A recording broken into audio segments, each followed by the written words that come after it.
शिकारपुर में जाकर व्यापार करने लगा। सत्यनारायण भगवान के प्रकोप से कुछ चोर महल में चोरी करके भाग रहे थे। सैनिकों ने उन चोरों का पीछा किया।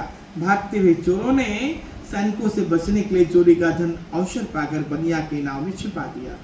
खाली हाथ चोर आराम से भाग गए। चोरों का पीछा करते करते सैनिक आते हैं तो क्या देखते हैं कि चोरी का सामान सब बनिया के नाव में रखा है। प्रारब्ध से आज उन्हें दारुण दुख मिलने जा रहा है। घटना ऐसे होती है कि उस राज्य के रानी का नौलखा हार चोर चुरा करके ले जाते हैं और वहीं पर छिपा देते हैं जहां दोनों ससुर दामाद ठहरे हुए थे। प्रारब्ध से आज उन्हें जेल खाना जाना पड़ेगा, कोई नहीं बचा पाएगा।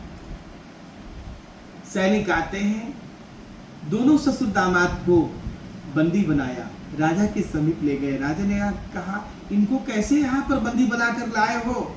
सैनिकों ने कहा, महाराज, इनकी नाव में चोरी का सामान बरामद हुआ, यही चोर है, इसलिए हम इनको लेकर के आपके समीप लाए हैं। राजा ने भी कोई बात नहीं सुनी, सीधे जेल खाने में डाल दिया। इधर लीलावती कलावती पर मुसीबतों का पहाड़ टूट पड़ा।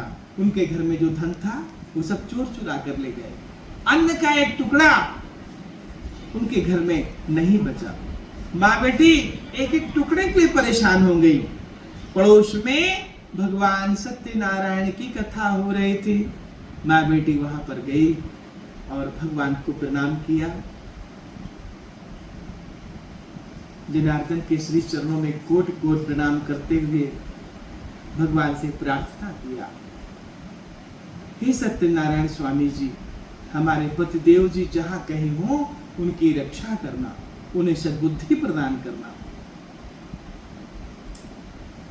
जब माँ बेटी ने इस प्रकार भगवान से प्रार्थना किया तो उसी रात्रि को भगवान जी ने राजा चंद्रकेतु को स्वप्न में दर्शन दिया और कहा, राजन, तुम्हारे राज्य में जो ससुर दामाद जेल खाने में बंद हैं वो निर्दोष हैं।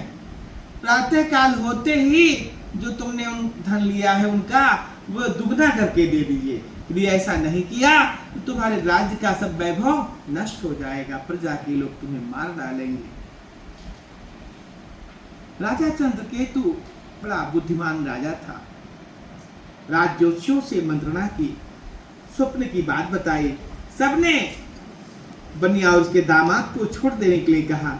राजा चंद्रकेतु ने तुरंत उस बनिया और उसके दामाद को छोड़ दिया। उसका जो धन था वो भी दुगना करके दे दिया। इस प्रकार सत्यनारायण भगवान की कृपा से बनिया और उसका दामाद दोनों खुशी खुशी अपने नगर की ओर चल दिए। तृतीय अध्याय संपन्न। बोलिए वृंदावन बिहारी लाल की जय। बोलिए लक्ष्मी नारायण भगवान की जय।